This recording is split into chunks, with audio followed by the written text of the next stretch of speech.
Uh, 3. Born in 1786. Born in 1768. The French writer Francois René de Chateaubriand grew up in a medieval castle in Brittany. The castle was cold and gloomy as if inhabited by the ghosts of his past. The family lived there in semi-seclusion. Chateaubriand spent much of his time with his sister Lucille, and his attachment to her was strong enough for that rumors of incest made the rounds. But when he was around 15, a new woman named Sleaford entered his life.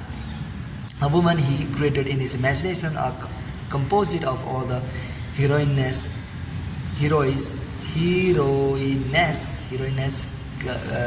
goddesses, and courtesans he had read about in books. He was constantly seeing her features in his mind and hearing her voice. Soon as he was taking walks with him, carrying on conversation, he imagined her innocent and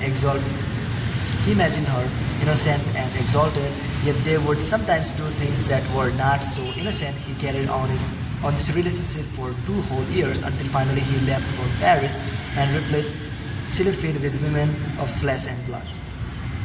The French public, weary after the terrors of the 1790s, greeted Chateaubriand's first book enthusiastically, sensing a new spirit in them. His novels were full of windswept castles, brooding heroes, and passionate heroines. Romanticism was in the air. Chateaubriand himself resembled the character in his novels, and despite his rather unattractive appearance, women went wild over him. With him, they could escape their boring marriages and live out the kind of turbulent romance he wrote about.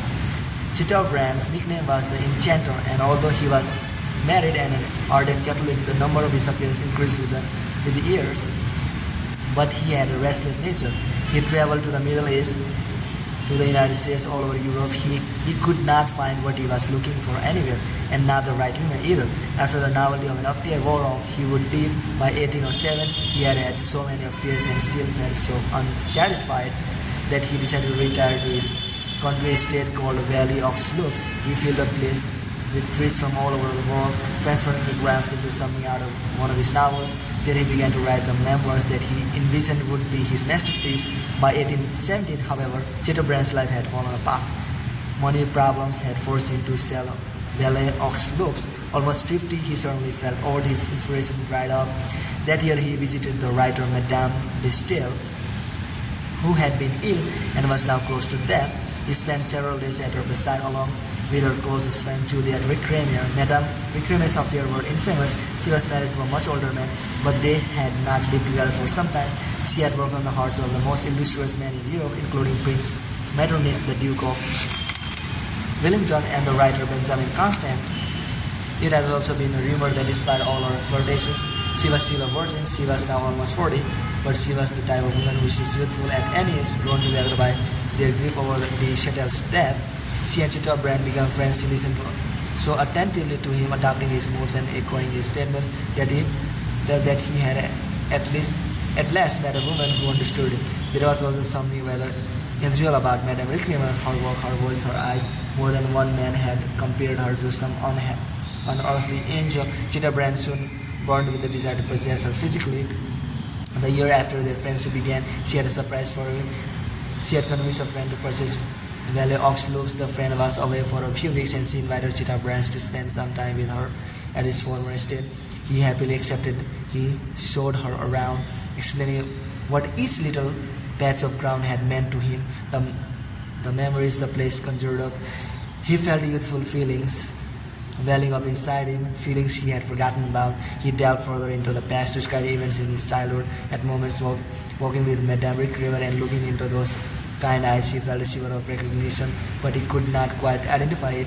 All he knew was that he had to go back to the memoirs that he had laid aside. I intend to employ the little time that is left to me in describing my youth, he said, so long as its essence remains palpable to me. It seemed that Madame Récamier returned Chateaubriand's love, but as usual, she struggled to keep it a spiritual affair. The Enchanter, however, deserved his nickname. His poetry, his air of melancholy, and his persistence finally won the day, and she succumbed. Perhaps for the first time in her life. Now as lovers they were inseparable, but as always with Chateaubriand, over time one woman was not enough. The restless spirit returned. He began to have affairs again. Soon he and Wickraman stopped seeing each other. In 1832, Chitterbrand was traveling through Switzerland. Once again, his life had taken a downward turn. Only this time he truly was all in body and spirit. In the strange thoughts of his youth began to assail him. Memories of the castle immediately worried him that Madame Wickraman was in the area. He had not seen her in years, and he hurried to the inn where she was staying. She was as kind to him as ever. During the day they took walks together, and at night they stayed up late talking.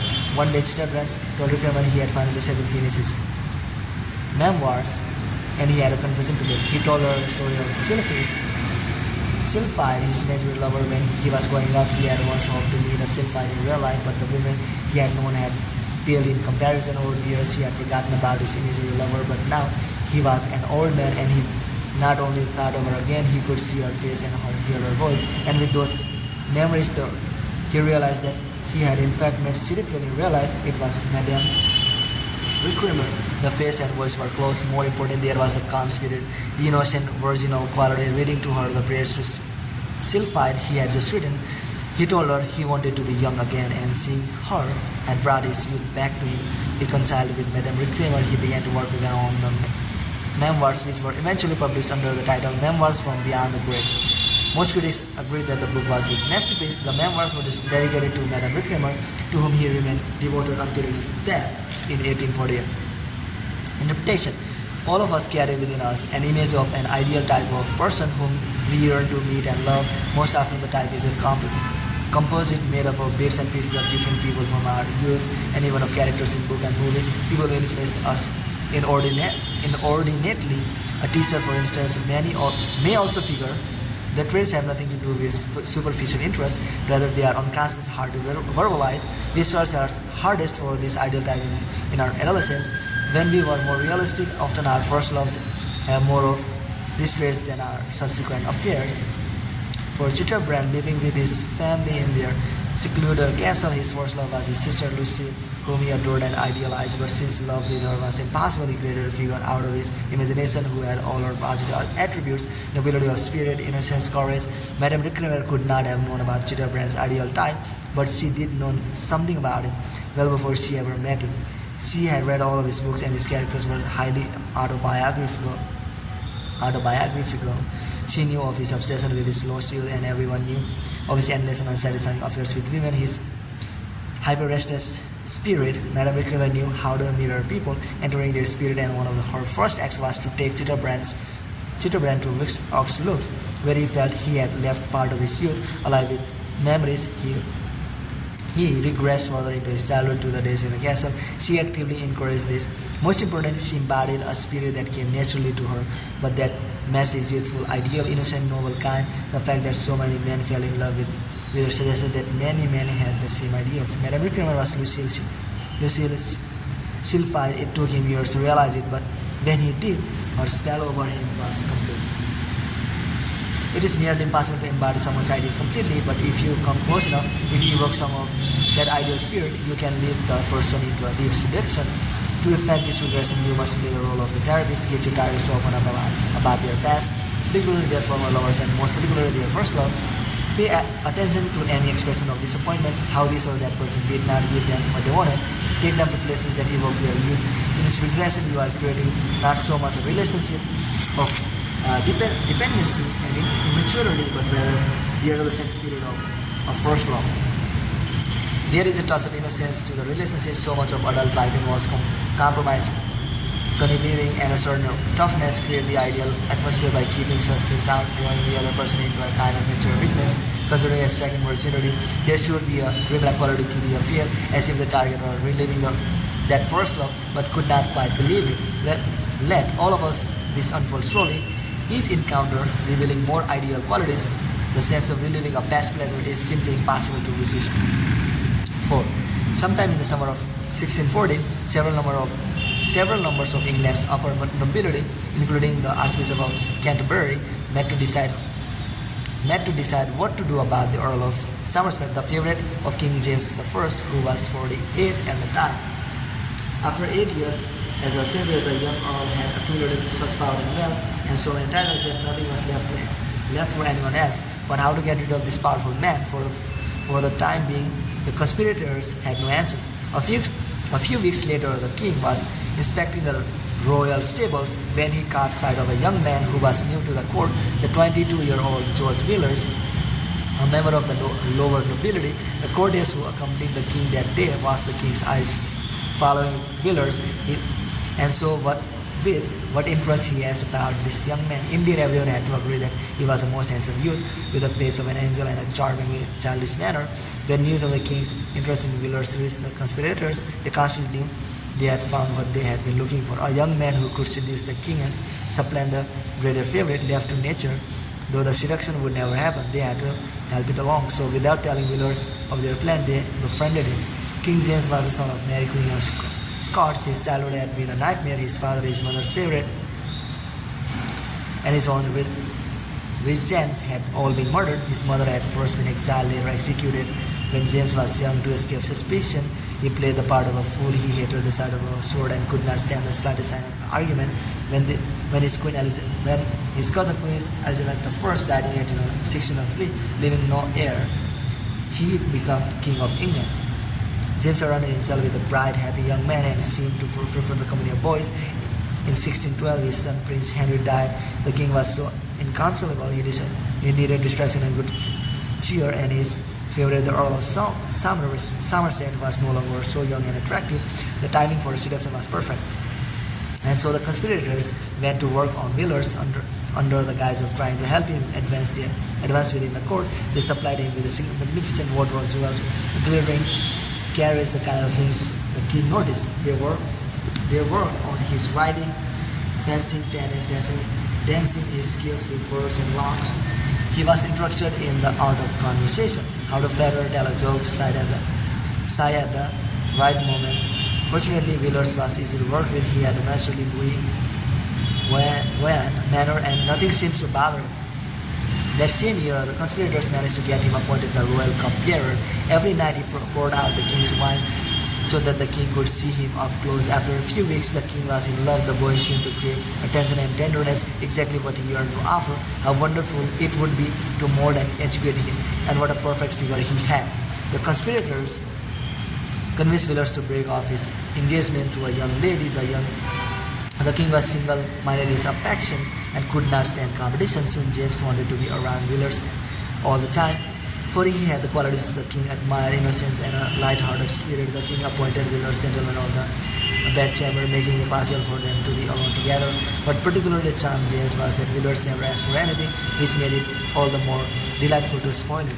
By 1616, Villiers had completely supplanted the former favorite. He was now the Earl of Buckingham and a member of King's Privy Council. To the conspirators' dismay, however, he quickly accumulated even more privileges than the Earl of Somerset had done.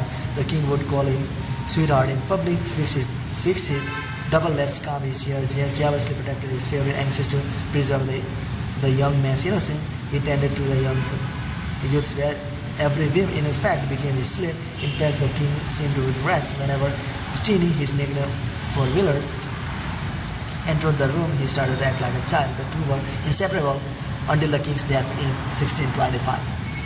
Interpretation: we are most definitely stampeded forever by our parents, in ways we can never fully understand. But the parents are equally influenced and seduced by the child.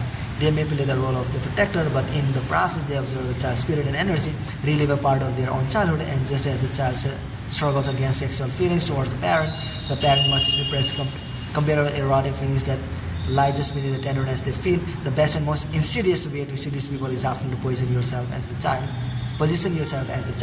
Imagining themselves stronger, more in control. They will be lured into a web. They will feel they have nothing to fear. Emphasize your immaturity, your weaknesses, and you let them indulge in fantasies of protecting and parenting you. A strong desire as people get older, what they do not realize is that they are getting under their skin, insinuating yourself. It is the child who is controlling the adults. Your innocence makes them want to protect you, but it is also sexually charged. Innocence is highly selective. Some people even long to play the corrupter of innocence, stir up their latent sexual feelings, and you can lead them astray with the hope of fulfilling a strong yet repressed fantasy. Sleeping with a child figure in your presence too, they will begin to regress as well, infected by your childish playful spirit.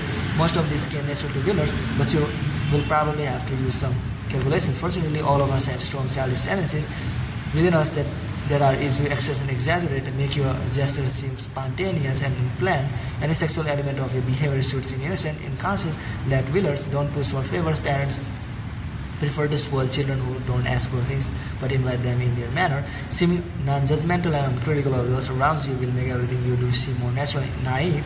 Have a happy, cheerful demeanor, but with a playful edge. Emphasize any weaknesses you might have, things you cannot control. Remember, most of us remember our early years fondly, but often paradoxically, the people with the strongest attachment to those times are the ones who had the most difficult childhoods. Actually, circumstances kept them from getting to be children, so they never really grew and they long for the paradise they never got to experience. James the First falls into this category. These types are the right targets for a reverse regression. Symbol: the bed. Lying alone in bed, the child feels unprotected, afraid, and needy. In a nearby room, there is the parent's bed. It is large and forbidding, side of things you are not supposed to know about. Give the seduced both feelings, helplessness, and transgression as you lay them into bed and put them into sleep. Reversal. To reverse the strategies of regression, the parties to a seduction would have to remain adults during the process. This is not only rare, it is not very pleasurable. Seduction means realizing certain fantasies. Being a mature and responsible adult is not a fantasy, it is a duty. Furthermore, a person who remains an adult in relation to you is harder to seduce. In all kinds of seduction, political, media, personal, the target must regress. The only danger is that a child wearing of independence turns against the parents and repels. You must be prepared for this. And unlike a parent, never take it personally. Story of the transgressive and taboo. There are always social limits on what one can do. Some of these, the most elemental taboos, go back centuries. Others are more superficial, simply defining polite and acceptable behavior, making your targets feel that you are leading them past either kind of limit is immensely seductive. People yearn to explore their dark side. Not everything in romantic love is supposed to be tender and soft.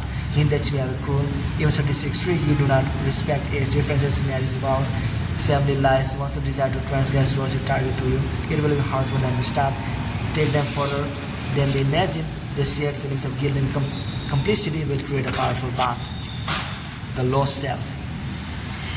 In March of 1812, the 24-year-old George Gordon Byron published the first cantos of his poem, Childe Harold. The poem was filled with familiar Gothic imagery of dilapidated abbey. Departure travels to the mysterious East, but what made it different was that the hero of the poem was also its villain. Harold was a man who led a life of vice, disdaining society's conventions, yet somehow going unpunished. Also, the poem was not set in some faraway land, but in present-day England. Childe Harold created an instant stir, become the talk of London. The first printings quickly sold out. Within days, a rumor made the rounds. The poem about a debauched young nobleman was in fact autobiographical. Now the scream of society clamored to meet Lord Byron, and many of them left their Collins card at his London residence. Soon he was shadowing up at their homes. Strangely enough, he exceeded their expectation. He was devilishly handsome, with curling hair and the face of an angel. His black attire set off his pale complexion. He did not talk much, which made an impression of itself, and when he did, his voice was low and hypnotic, and his tone a little disdainful. He had a limp. He was born with a club foot, so when an orchestra struck a waltz, the dance craze of 1812, he would stand to the side, a faraway look in his eyes. The ladies went wild over Byron. Upon meeting him, Lady Rosebery felt her heart beating so violently, a mix of fear and excitement, that she had to walk away. Women fought to be seated next to him, to win his attention, to be seduced by him. Was it true that he was guilty of a secret sin, like the hero of his poem? Lady Carol Lane, wife of William Lamb, son of Lord and Lady Melbourne, was a glittering young woman on the social scene, but deep inside she was unhappy. As a young girl, she had dreamed of adventure, romance, travel. Now she was expected to play the role of a polite young wife, and it did not shoot up. Lady Caroline was one of the first to read Childe Harold, and something more than its novelist stirred her. When she saw Lord Byron at a dinner party surrounded by women, she looked at his face, then walked away. The night she wrote of him in her journal, mad, bad, and dangerous to know. She added, "That beautiful pale face is my fate." The next day, the Lady Caroline surprised Lord Byron called on her. Evidently, he had seen her walking away from him, and her shyness had intrigued him. He disliked the aggressive women who were constantly at his heels. As it seemed, he disdained everything, including his success. Soon he was visiting Lady Caroline daily. He lingered in her boudoir, played with her children, helped her choose her dress for the day. She pressed him to talk of his life. He described his brutal father, the ultimate deaths that seemed to be family curse, the crumbling abbey he had inherited, his adventures in Turkey and Greece. His life was indeed as gothic as that of Childe Harold. Within days, the two became lovers. Now, though the tables turned, Lady Caroline pursued Byron with unladylike aggression. She dressed as a page and sneaked into his carriage, wrote him extravagantly emotional letters, flaunted the affair. At last, a chance to play the grand romantic role of her girlhood fantasies. Byron began to turn against her. He already loved to shop. Now he confessed to her the nature of the secret sin he had alluded to in Childe Harold, his homosexual affairs during his travels. He made cruel remarks, grew indifferent, but this only seemed to push her further. She sent him the customary lack of fear, but from her purest, she followed him in the street, made public scenes. Finally, her family sent her abroad to avoid further scandal. After Byron made it clear the affair was over, she descended into a madness that would last several years. In 1813, an old friend of Byron's, James Webster, invited the poet to stay at his country estate. Webster had a young and beautiful wife, Lady Frances, and he knew Byron's reputation as a seducer, but his wife was quite chaste. Surely she would resist the temptation of a man such as Byron. To Webster's relief, Byron barely spoke to Frances. He seemed equally uninterested in him. Yet several days into Byron's stay, she contrived to be alone with him in the billboard's room, where she asked him a question. How could a woman who liked a man inform him of it when he did not perceive it? Byron scribbled a racy reply on a piece of paper, which made her blush as she read it. Soon thereafter, he invited the couple to stay with him at his infamous abbey. There, the prim and proper Lady Frances saw him drink wine from a human skull. They stayed up late in one of the abbey's secret chambers, reading poetry and kissing. With Byron, it seemed Lady Frances was only too eager to explore adultery. That same year, Lord Byron's half-sister Augusta arrived in London to get away from her husband, who was having money troubles. Byron had not seen Augusta for some time. The two were physically similar, the same face, the same mannerism. She was Lord Byron as a woman, and his behavior towards her was more than brotherly. He took her to a theater, to dances, received her at home, treating her with an intimate spirit that Augusta should return. Indeed, the kind and tender attention that Byron showered on her soon became physical. Augusta was a devoted wife with 3 children, yet she yielded to her half-brother's advances. How could she help herself? He stirred up a strange passion in her, a stronger passion than she felt for any other man, including her husband. For Byron, his relationship with Augusta was the ultimate and crowning scene of his career, and soon he was writing to his friends, openly confessing it. Indeed, he delighted in their sharp responses, and his long narrative poem, The Bride of Abydos, takes brother-sister incest as its theme. Rumors began to spread of Byron's relationship with Augusta, who was now pregnant with his child. Polite society shunned him, but women were more drawn to him than before, and his books were more popular than ever. Annabel Milkblank, Lady Caroline's Lim's cousin, had met Byron in those first months of 1812 when he was at Toast of London. Annabel was sober and down to earth, and her interests were in science and religion, but there was something about Byron that attracted her, and the feeling seemed to be returned. Not only did the two become friends, to her bewilderment, he showed another kind of interest in her, even at one point proposing marriage. This was in the midst of a scandal over Byron and Caroline Lamb, and Annabel did not take the proposal seriously. Over the next few months, she followed his career from a distance and heard the troubling rumors of incest. Yet in 1813, she wrote her aunt, I considered his acquaintance as so desirable that I would incur the risk of being called a flirt for the sake of enjoying it. Reading his new poems, she wrote that his description of love almost makes me in love. She was developing an obsession with Byron, of which word soon reached him. They renewed their friendship, and in 1814 he proposed again. This time she accepted. Byron was fallen angel, and she would be the one to reform him. It did not turn out that way. Byron had hoped that married life would calm him down, but after the ceremony he realized it was a mistake.